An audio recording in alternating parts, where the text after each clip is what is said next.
Back in June, May, June of 2009, I'm always keeping my finger on the pulse of the global jihad. And I was taken aback by these protests in the UK against British returning soldiers. British returning soldiers who were being taunted and the name-calling baby killer, the really atrocious, fresh from the fields of Iraq and Afghanistan. And there was a group that sprang from those egregious events, which is what we find. From these egregious events, good things come, that I started to follow and support vigorously. And so I was there watching and chronicling this group from the moment that it was born. So I know who they are, and I know what they are. And it was also interesting to watch this campaign because, of course, in the UK, it's far more vicious. I mean, we can pat ourselves on the back that it's not that bad here, but we are going there. We're 10 years away from there. It's the same thing. It's the same thing. And so it was wild to watch this vicious campaign of defamation and racism, bigotry, so on and so forth. Fierce. It was fierce. And even here in the States, I am smeared with, oh, but you're an EDL supporter, as if it's a bad thing. So I am enormously honored and pleased that their leadership could be here with us today to describe to you what's going on in their country and how they are taking the fight to the streets and they're taking the fight back to the enemy. And so it is my great honor to introduce to you Tommy Robinson, one of the leaders of the English Defense League.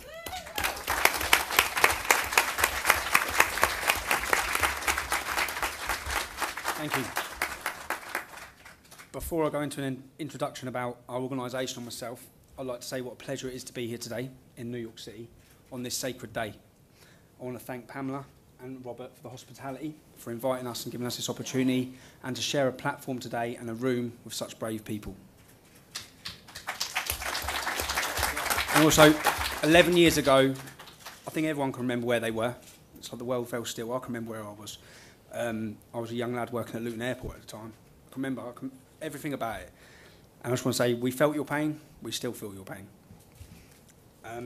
We formed, as Pamela said, 3 years ago, just over 3 years ago, after soldiers were on a homecoming parade for our town. They were met, as Pamela said, with shouts of abuse. One of their mothers was spat at. A local lad had died. Another local lad I grew up with lost his legs. It wasn't the fact that these Islamists done it, it was the fact that they were facilitated in doing it. They were taken through our local town hall to do it. The police had prior notice that they were going to do it. And when there was a reaction to what they had just done, who was arrested? Members of our community were arrested. They were protected. The police didn't even look at them. And this wasn't the first thing. This was a build-up. This has been going on in my hometown for 15 years. We've watched the whole town decay, and Islamism spread like a wildfire. And it was at this point that we said something has to be done. Something has to change, because what's the next step from this? A soldier's funeral? So we have to defend against it. We have to highlight it. Now, in the beginning, I wore a mask. I covered my face with a balaclava, which probably didn't help our image problem. But I used a false name. I'd done all of this because I knew the consequences of what's going to happen for standing up and speaking out against it. I knew the threats of violence would come. I knew the violent attacks would come. I knew the attacks against my property would come. I knew Kev's had them go to his house with shotguns. We've had our cars blown up. I knew all of this would come. Now, after 12 months, they exposed me as who I was, which is a blessing in this, really. I didn't want to be exposed, but once they exposed it, I thought, right, the mask's off, I'll say it wherever I need to say it. I'll stand on TV now and say it, and people have followed. And so we started opposing extremist Islam. Muslim extremist groups, Al Mujahideen, Islam for UK, these groups that are all across the UK that are supporting terrorism, recruiting on the streets of our towns for terrorism. We started opposing them. And from the very start, there was the threats of violence. And we had national demonstrations. We were called racists, all these different things. Now, then it comes to time, my first Osman warning. An Osman warning, they're not given out lightly. It's an official warning by the British government and the British police. It's a warning against the threat against your life. Now, my first one, I was called down to my local police station, and it was detailed. I've got it in black and white, and it says that due to your outspoken opposition to Islam, there are members of the local Berry Park community, which is the Islamic community, which wish to make an attempt on your life. We know these gangs are armed, this is from the police, and dangerous. We cannot protect you 24 hours a day. Our advice to you is to take your family and leave Luton. That's where I've been born and bred. So their advice to me is to leave my hometown. Then they said, we need to see your wife. So you need to see my wife. So then later in the evening, they come to my house. They sat my wife down, who was pregnant, and they read her the same warning. So I said to the police officer, how long have you been a police officer? 20 years. Have you ever set a pregnant Muslim woman down and told her that Christians are going to murder her? No. Therein lies the problem, and your advice to us is to leave. Now, that was my first Osman warning. I've since had 3. I started taking precautions. I started wearing a bulletproof vest. I started being careful about where I was going. And then it dawned on me that if I can't walk down the streets of my hometown, I'm dead anyway. So I've took the bulletproof vest off. I've stopped hiding. And if that moment comes, then it will be in my head held high. Because we're not running anymore. Islam rules with fear and intimidation. You show them any weakness, they'll run all over it. And I say at every one of our demonstrations, look around you, look around this room now. I don't see no scared faces. This is not a scared face. We're ready, we're willing to stand up against the fight no matter what it takes.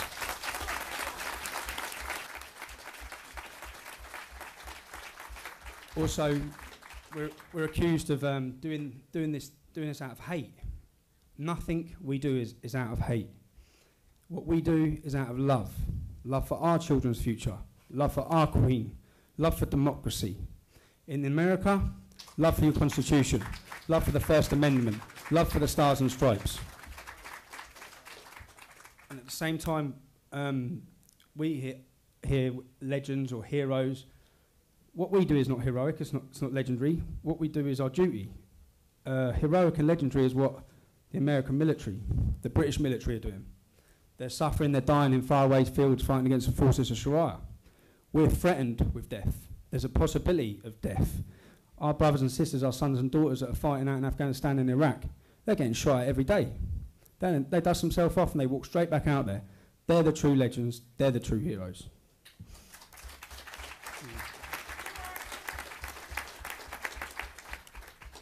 Also, this Islamophobe.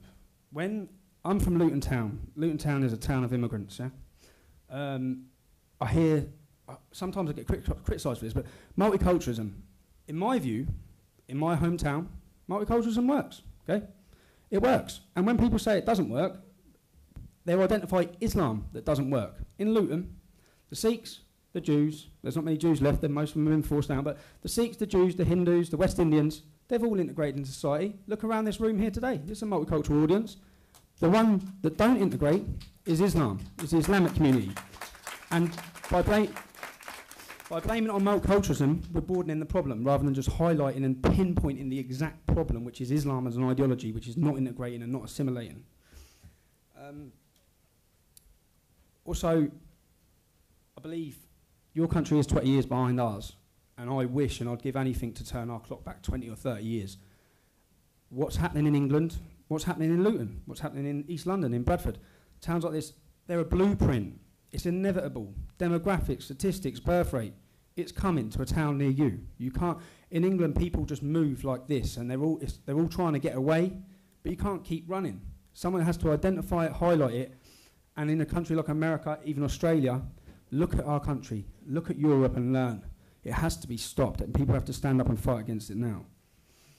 Also, I hear it's hypocritical, really. I hear David Cameron and all our politicians saying that certain regimes' leaders will be brought to justice, such as Assad will be brought to justice from Syria. Well, one day, our leaders across Europe that are aiding, abetting the Islamization and the destruction of our culture and our people, they will be brought to justice.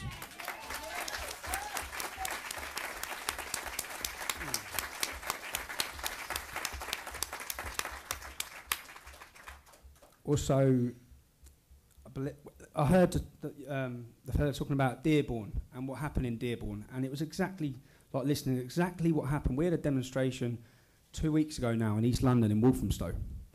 Yeah, if you YouTube it, have a look at what happened. We went down there and it was all orchestrated. It was orchestrated by the police. It was orchestrated in a way to basically cancel our demonstration.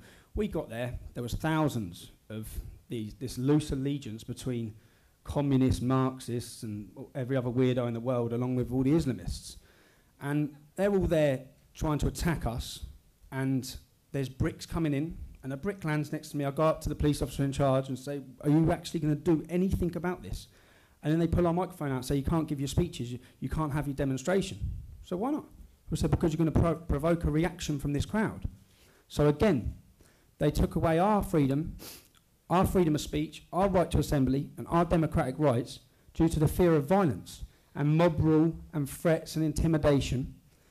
And it's exactly the same as hearing that.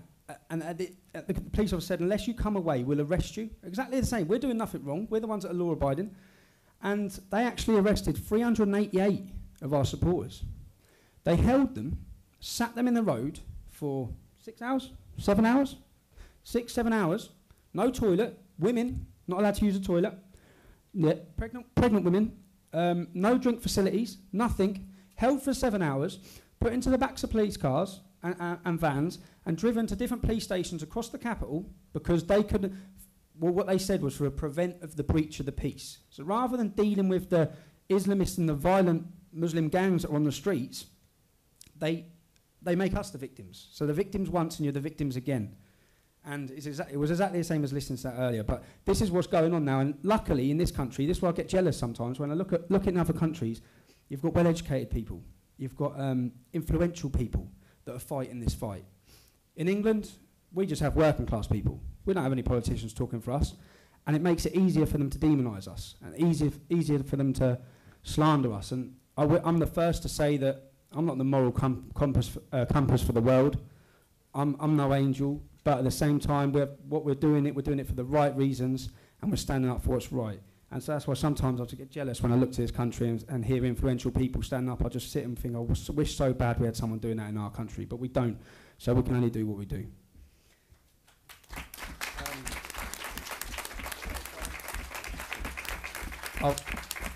I'll just finish on, in a world full of deceit, the truth would bring a revolution. And I think that if everyone knew the truth about Islam and the ideology and what lays ahead, there'd be a revolution tomorrow.